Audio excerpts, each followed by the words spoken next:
Hi, y'all. So, I've been trying to figure out for a while now what I want to do with this YouTube channel. And I don't know that I found a complete answer other than sort of what I've been doing already. But, I don't know. I had on this, don't judge me, it looks awful and sweaty. Had on this New York Yankees t-shirt today, and I can't think about the Yankees without thinking about God and what all He's done for my family. I know the story is so long and involved, I don't even know where to start. And I don't know if that's what I want to do on this video. Maybe do it in small segments. I don't know. Again, I don't know. All I know is these sweet little chickens make me happy. And part of the reason that I have them, and I've got this neat little enclosure for them. Although it's not what I want to do permanently, it suits them right now. I wouldn't have that if it wasn't for my husband. And I know I've put him on one video so far with the watermelon. If you haven't seen that, I'll try to figure out how to put a link to that video in the description. I've never done that either, so who knows. If you wonder why I keep fidgeting with my hair, let's just be real. My mama says that when I have my hair pulled back, I look bald. So I guess I gotta listen to Mom every once in a while.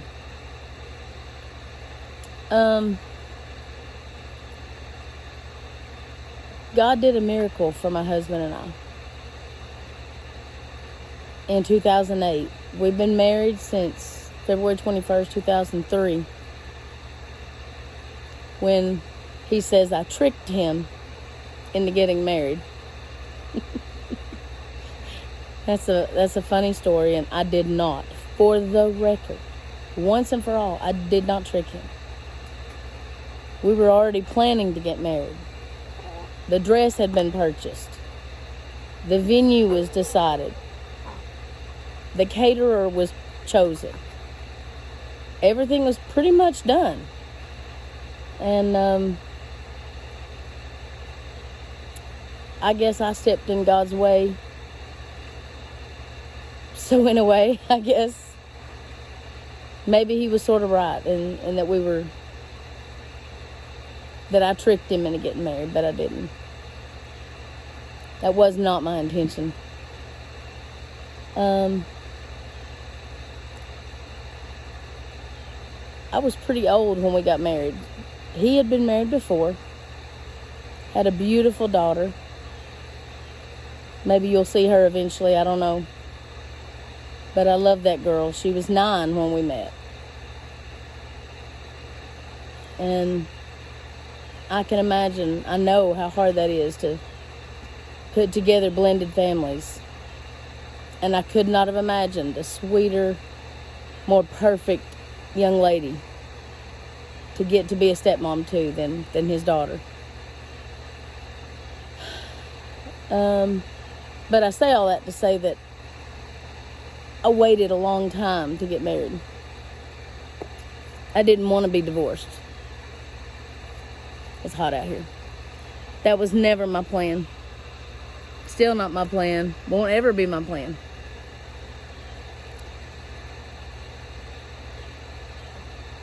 And the enemy pretty much left us alone, it feels like, for about 4 years.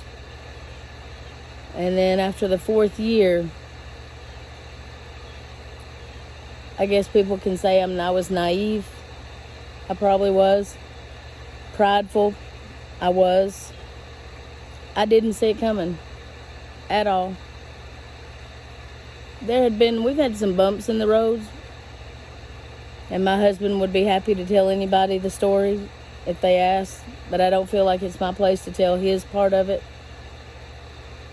We'd had a few bumps, but no tornado. And then in July, this month, 2008, a tornado blew through our life, through our marriage. Our son was 4 years old. And ripped it apart. And I was left with a decision. What was I going to do? Where was I going to turn? And my head was a mess for a few minutes. My heart was in shock. Yeah. Is that what you have to say about it? I can't even see you, buddy. Thank you. I was raised in the church, the Baptist church to be specific, Southern Baptist churches.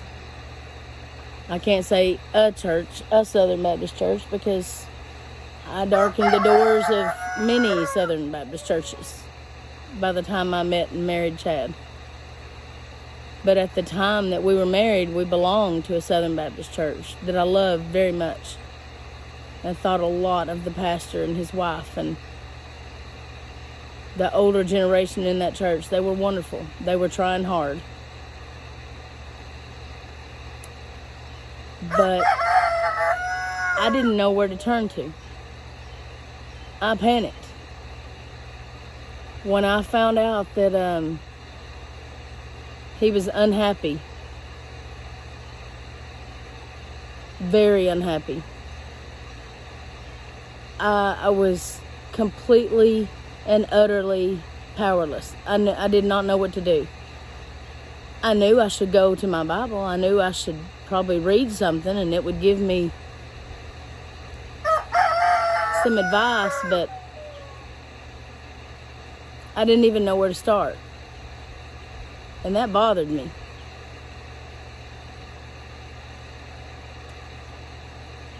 And little by little over the next few days,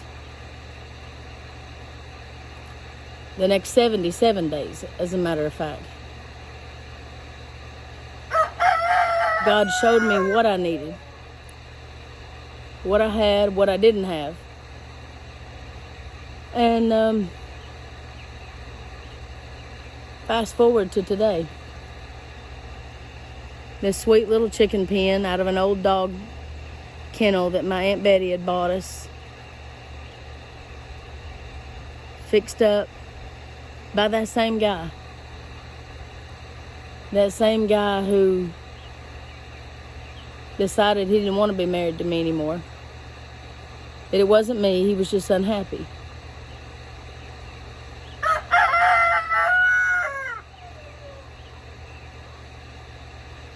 I don't really tell people that I'm married to him anymore. Physically, yeah, he's the same guy. Emotionally, mentally, and especially spiritually, I got a new husband. But he also got a new wife. And I just have to give God the glory for it.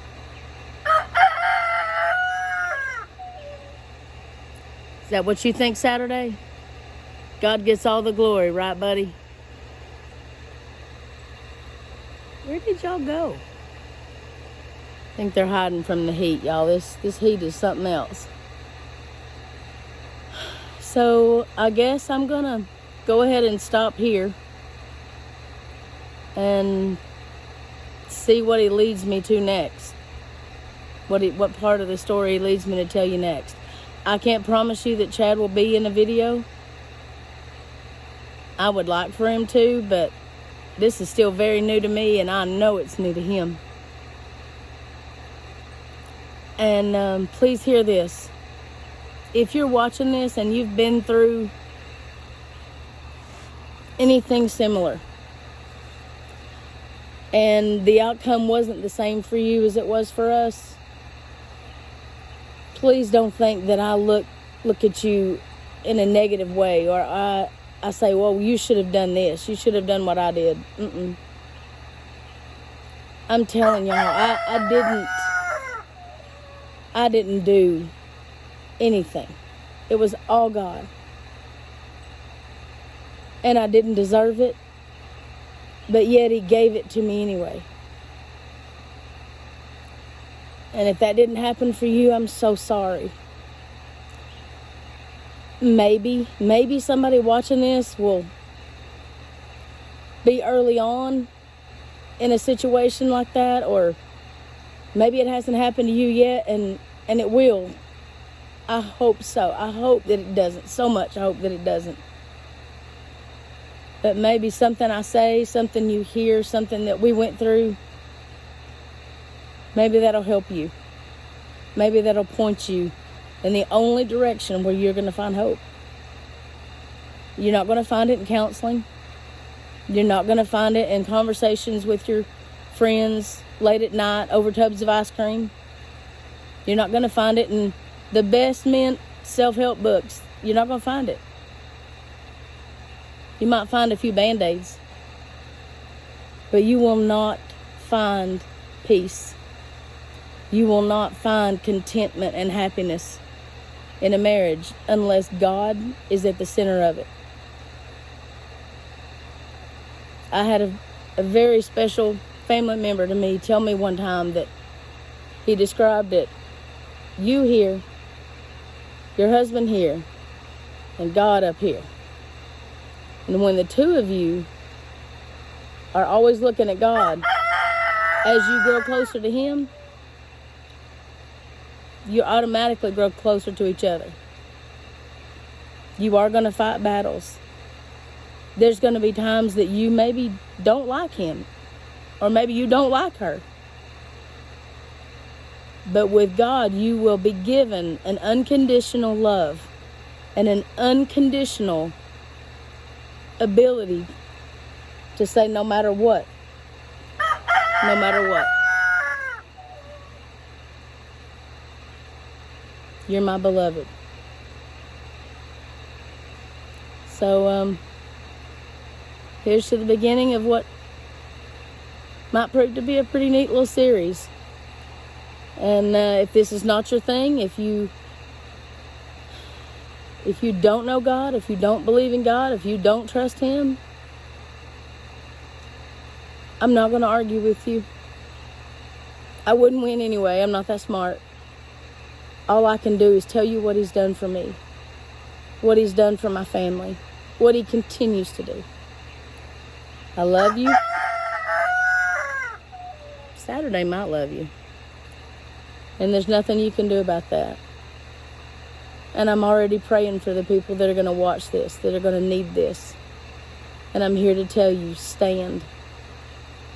And He'll fight for you. Just stand. Bye-bye.